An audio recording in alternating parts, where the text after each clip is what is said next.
मुगल बादशाह जहांगीर को एक इंसाफ पसंद हुक्मरान के तौर पर जाना जाता है, लेकिन इसके अहद में बाज़ सजाएं निहायत ही खौफनाक और अज़ियतनाक थीं। इनमें सबसे भयानक सज़ा कैंचली उतारना थी, जो एक वहशियाना और तकलीफ दह तरीक़ा था। कैंचली की सज़ा खौफनाक तरीन अंजाम। ये सज़ा आम तौर पर बाग़ियों, गद्दारों या बादशाह की शदीद नाराज़गी का शिकार होने वाले अफराद को दी जाती थी। इसमें मुजरिम की खाल जिंदा उतारी जाती थी, जिसके नतीजे में वो नाकाबिल बर्दाश्त अज़ियत के साथ ससक कर मर जाता था। सज़ा देने का तरीक़ा ये होता था कि पहले मुजरिम को रस्सियों से बांधकर ज़मीन पर लिटा दिया जाता था ताकि वो हरकत ना कर सके। फिर जल्लाद एक तेज धार चाकू या छुरी से आहिस्ता आहिस्ता उसकी खाल छीलना शुरू करता था। आम तौर पर ये अमल गर्दन या कमर से शुरू किया जाता और फिर जिस्म के दूसरे हिस्सों तक फैलाया जाता था।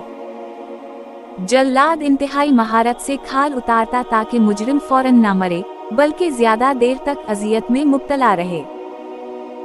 बाज़ औक़ात मुजरिम को जिंदा खाल उतारने के बाद कई घंटों तक खले आम छोड़ दिया जाता था ताकि दूसरों को अबरत हासिल हो। जहांगीर के दरबार में एक बार एक शख्स को बगावत के जुर्म में ये सजा दी गई। कहा जाता है कि उस शख्स की चीखें कई मील दूर तक सुनी गईं और देखने वालों की रूह कांप गई।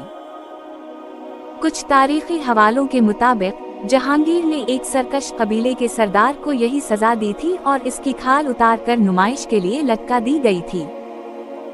ये सजा इतनी खौफनाक थी कि लोगों में जहांगीर के खिलाफ कोई भी साजिश करने से पहले 1000 बार सोचते थे।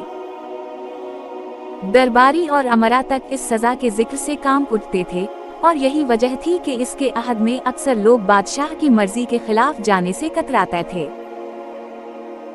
ये सजा न सिर्फ मुगल दरबार में दी जाती थी, बल्कि दूसरे जालिम हुक्मरान जैसे तैमूर, नादिर शाह और बाज़ तर्क सल्तनतों में भी इस्तेमाल की जाती थी। इसका मकसद बगावत को जड़ से ख़त्म करना और अवाम में ऐसा खौफ पैदा करना था कि वो बादशाह के खिलाफ खड़े होने की हिम्मत ना कर सकें। ये कहानी मुगल सल्तनत की एक तारीख और खौफनाक हकीकत को बयान करती है, जहां इंसाफ और सजा के दरमियान एक बहुत बारीक लकीर थी।